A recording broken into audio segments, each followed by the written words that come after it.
Well, hello, everybody, and welcome to our Wellness Matters talk tonight about how to resolve conflict and fight fair with Natalia Van. My name is Nicole Imgrand, and I'm the owner and director of Rivers Edge Counseling Center.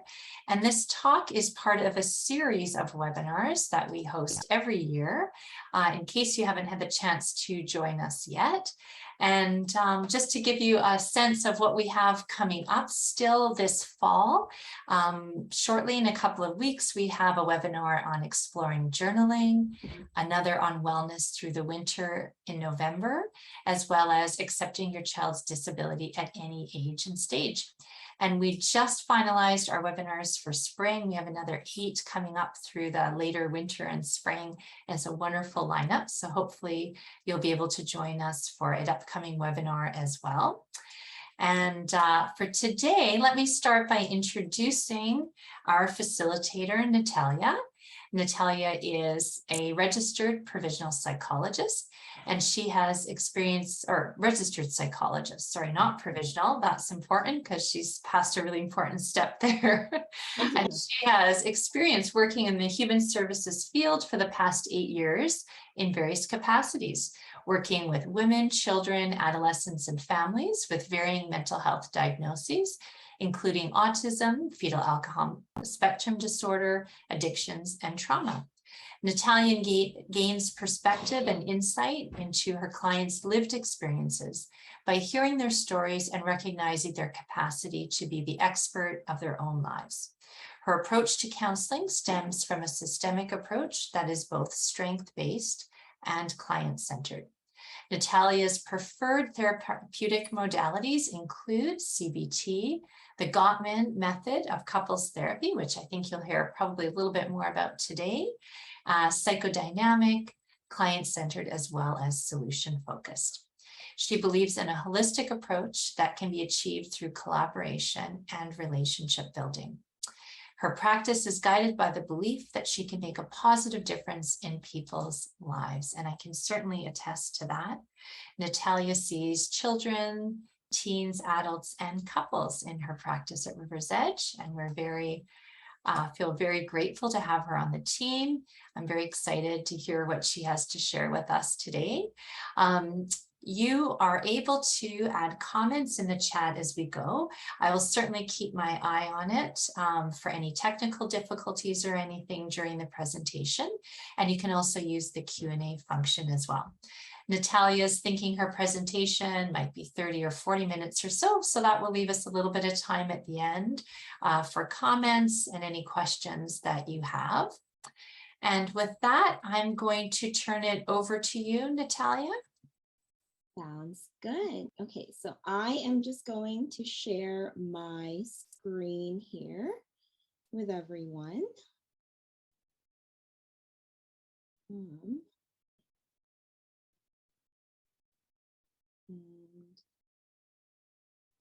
Okay, so I think we're good. Everyone can see this. Let me know in the chat box if you can't. So like Nicole said, my presentation tonight is all about fighting fair, and really I wanted to share a little bit more about the concept of fair fighting. So rules and techniques on how to effectively resolve conflict. This is more so in terms of and you can use fighting fairly with any type of relationship, you know, parental, but I am going to talk about fighting fairly in the sense of in a couple or romantic relationship. So a little bit about me, which Nicole mentioned some already. So I am a registered psychologist. My educational background is I have a diploma in child and youth care, and I have a degree in human services and a master's in counseling psychology. I'm currently pursuing my doctor of psychology degree, so I'm hoping to be done that within the year. In terms of my experience, quite Varied, like my educational background. So I worked as a community advocate after earning my diploma. So I worked with women with fetal alcohol spectrum disorder. So I was their community advocate. I also worked as a child and youth care worker in a group home setting. And then after that, I worked for the provincial government in two different departments. So one was Alberta Works, and then afterwards with Children's Services. So I decided to leave my government job in 2017 to pursue my master's full time. And so here I am. In terms of therapeutic approaches, so yeah, I do a little bit of CBT, which is cognitive behavioral therapy. I don't particularly subscribe to just one type of modality or therapeutic approach. I tend to mix things a lot. And so I'll talk a little bit about the Gottman method of couples counseling here during this presentation.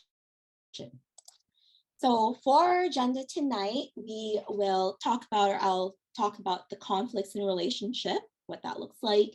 What are some types of fair fighting styles? What is fair fighting and why is it important? And then we'll go into the actual rules and techniques of fair fighting. And then we'll have some time for questions afterwards. So, relationship conflict. The Gottman method actually describes four main types of interactions that can be destructive or detrimental in relationships. So the first one is criticism. So really, again, straightforward, it's an attack on your partner's personality.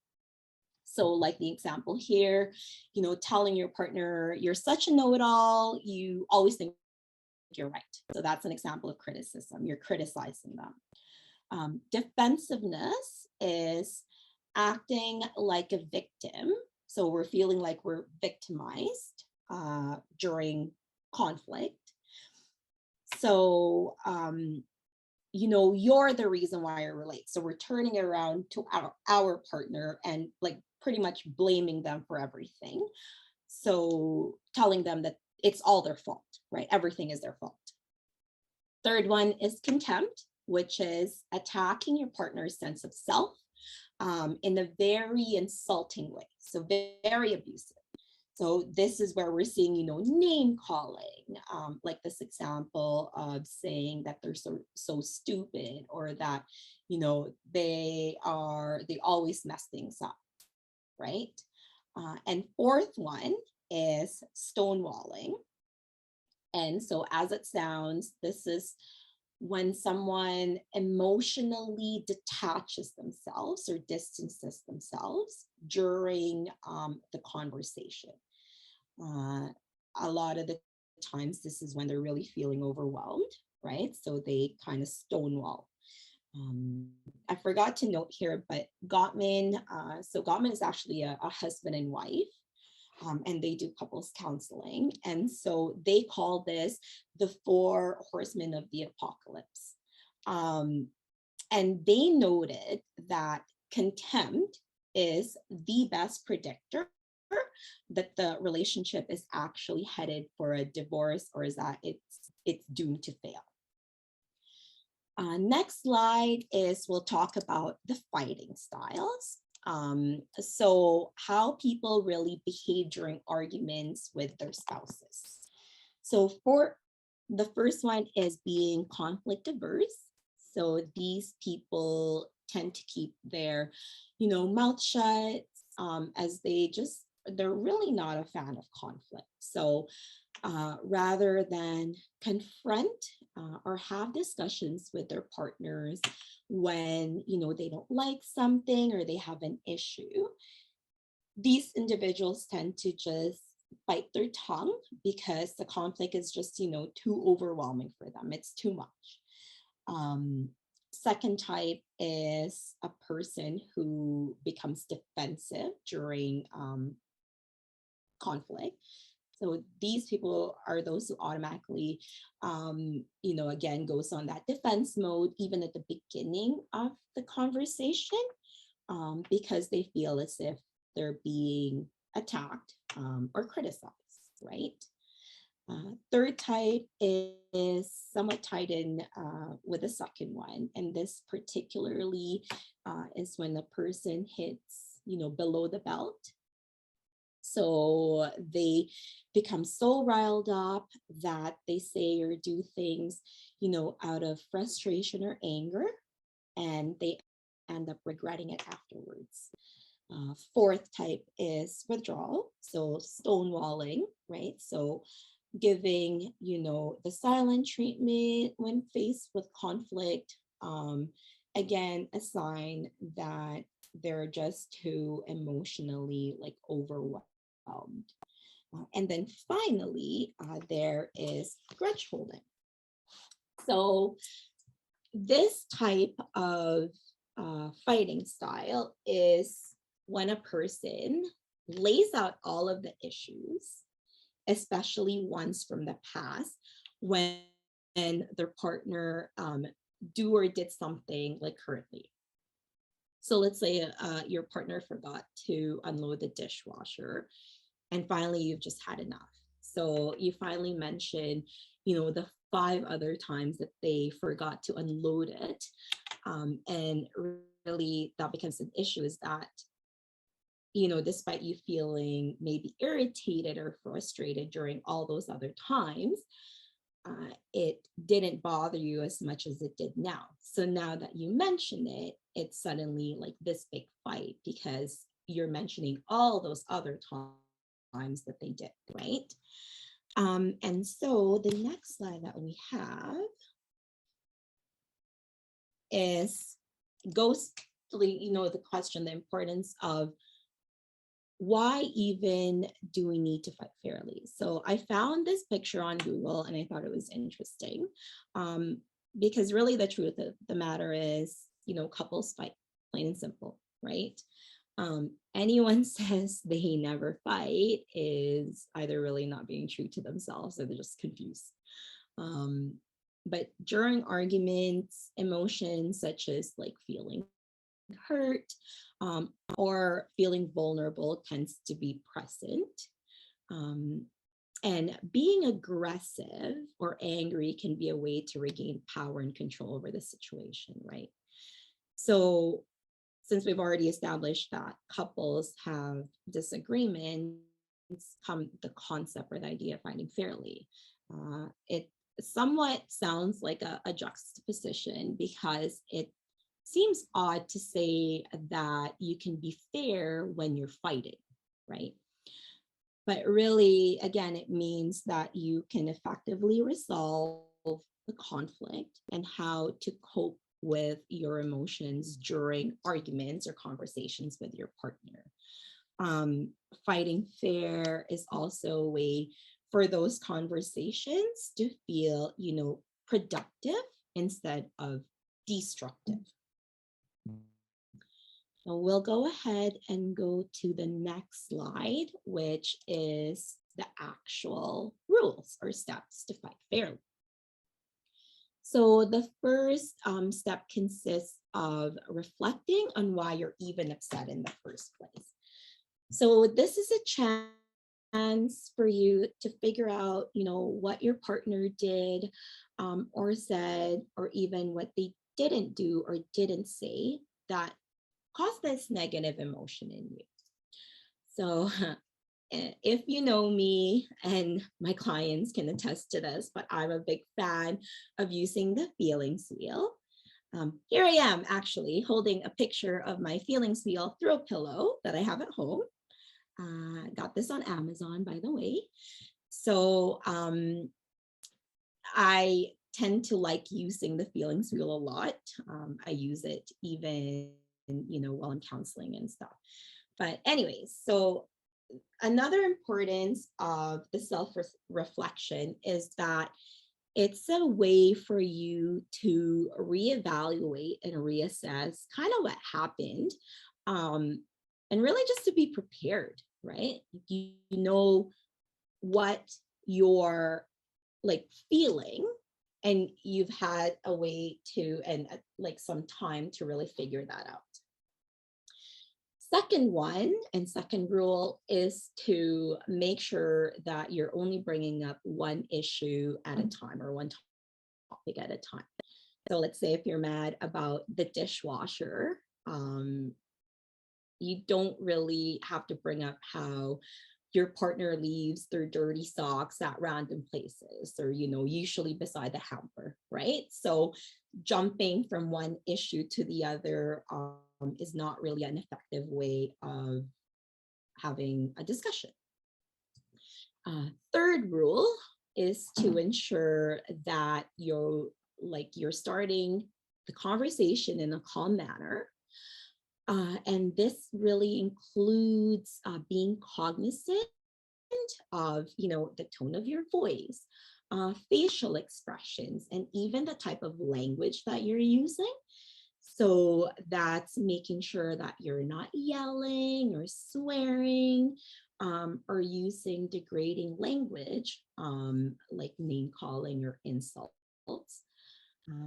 And even to add on to the third rule, the fourth one is effectively expressing what you're feeling by using your words.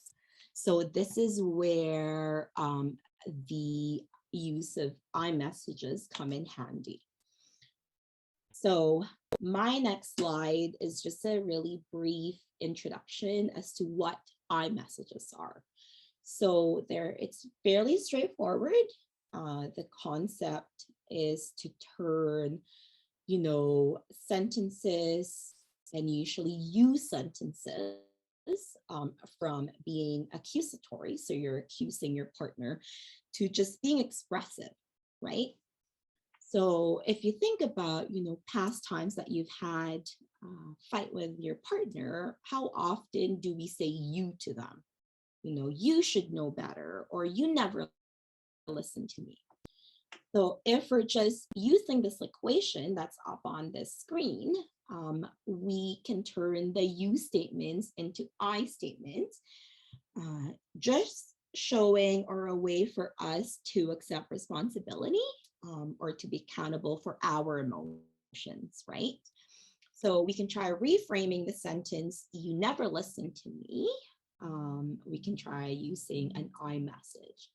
So an example is, I feel, the first one, ignored. Second one is when. So when you don't respond to me because I think that you don't care about what I have to say. And then the final part is that you're going to state what you need. So what I need is, let's say, you to look at me when I'm trying to talk to you, right? So instead of you never listen to me, you can say, I feel ignored when you don't respond to me because I think that you don't care about what I have to say. And what I need is, you're facing me, you're looking at me, you're paying attention to me when I'm trying to talk to you, right? So that's just a little brief change that we can do to, again, effectively communicate our feelings better. So next slide, and to continue our fair fighting rules, and a quick little add-on to using iMessages, again, is learning how to communicate better. So let me just give an example of, let's say, a couple who always fights about, the garbage not being thrown out, right? So let's say, the wife asks the husband, hey, throw out the garbage. And when this isn't done right away, obviously argument ensues. She's upset about it. She's pissed off at him. One way, and when we say communicating more effectively, is that we can just actually clarify our expectations and our actions, right? So let's say, again, if she's asking her husband, hey, can you throw out the garbage? Instead of maybe the usual response that he would give of, I'll do it later, they can instead say, hey, I'll do it in 15 minutes, or I'll do it after this hockey game, right? Um, so when and the effectiveness of doing this is that the shift now, the difference is that there's like now a timeline. So it changes kind of the expectation now. Because really, let's face it, when you say later, that can mean 5 minutes, or that can mean, in an hour, or even sometimes like next week, right? So when we kind of modify, one simple addition or correction can mean a world of a difference when it comes to communicating. So the next rule is all about taking turns. And really, it's pretty straightforward again. So ensuring that you are giving your partner a chance to also speak. Um, However, you have to be mindful to let the other person finish. And most importantly, making sure that you're not interrupting or interjecting, or making those, like, let's say, slight comments, even like facial expressions sometimes. And I see it when I do, couples counseling, like one person would be talking and then the others rolling their eyes already, or shaking their head, or sighing, or right. And really, why taking turns and allowing the other person to finish, it gives each other a chance to really listen to what the other person is saying, right? Because again, if you're sighing, or you're shaking your head, or you're making these comments, there might be some stuff that you're missing, right? um so you're not really going to hear things from their perspective completely. So that's why taking turns is important. Next one is utilizing timeouts. So this is important because we need to be able to learn to step away, or again, take a timeout when things are getting too heated. Because let's face it, even when we feel like, okay, we're going to try all of these rules, we're going to, communicate better, we're going to communicate calmly, that's probably not super realistic. It's not perfect. We're not perfect. This is not a perfect world. So there may be times where we're reverting back to old habits of, let's say, raising our voice, or, there's that argument. And really knowing that this is important, and I guess knowing when to even take them, right? And that might be a conversation of, if it's the other person is starting to, like, again, raise their voice, that they know that that's a signal that, okay, maybe we need to just take a break a little bit and then come back afterwards, right? So the eighth and final rule of fighting fairly is, and probably I would say the most important, is ensuring that you and your partner actually come to an agreement, or a compromise, or a resolution. So when I do couples counseling, I often ask couples how so they'll talk about like a recent conflict that they had, and then I'll ask them, okay, so how did you guys resolve it? And I'm not even kidding. A lot of the times I hear just like complete silence. It's almost like they got, they're taken aback by that question. Then they finally admit that, what, they realize that they actually didn't even resolve anything.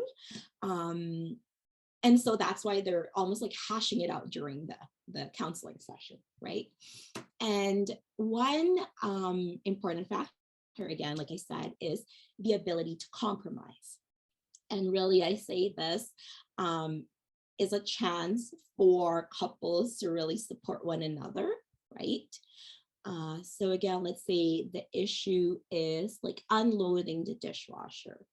Maybe a quick text message that morning to tell your spouse that, hey, like, don't forget to unload the dishwasher, is like a quick little reminder until it becomes, let's say, like habit or routine for that other person, right? So that's what I mean by still being able to support one another. Because again, we can't, expect that they'll just be perfect and do as like we say, or do things right. So that, what, we won't even fight, right? So that's not probably, hopefully, will happen in the future, but probably not right now, right? So those are kind of the 8 rules. My final slide is, and really are just some things we need to avoid and to be mindful of, starting with overgeneralizing. So this is when we make comments to our partners using, the words never or always. Like example would be the times that you tell them that, they never listen to you, right? To be honest, this is just a recipe for disaster, and it's going to be met with defensiveness. So it's best not to do that. And which again goes back to the importance of like even reflecting and using more like appropriate words. So really thinking about it, right? Thinking about what the issue is, instead of just reverting to, oh, you never listen to me, right? Second is mind reading. So again, I tell my clients this, in that there's times, and probably not just there's times or all the time, that we tend to believe that we just know like how our partner feels or what they think or what they're going to say, right? Or even how they're going to react. But in all honesty, we can't read their minds. And similarly, we can't expect them to read ours, right? So again, points to the importance of communicating, which brings me to the last point of, and I actually found a very fitting meme for this, which is the dangers of assumptions, right?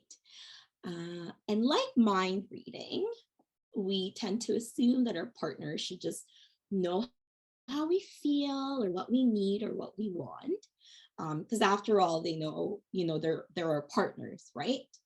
And I see it time and time again, is that this is one of the main issues why miscommunication occurs in the first place, and just really something to be aware of. If we get rid of kind of assuming, it even gives us a chance to really get to figure out who our partner is like, what they want, their thoughts, and stuff like that, right? So yeah, so these are kind of some don'ts and some of my final thoughts, but I don't have anything else. So I don't know if there's any questions or comments or anything, but yeah. Well, thank you very much, Natalia. That was wonderful. So just want to thank you, Natalia, for a wonderful, helpful, informative presentation. And thank you everybody for joining us this evening. And hopefully we'll have a chance to see you again, and have a good rest of the week. Yeah, thanks everyone for coming. Bye.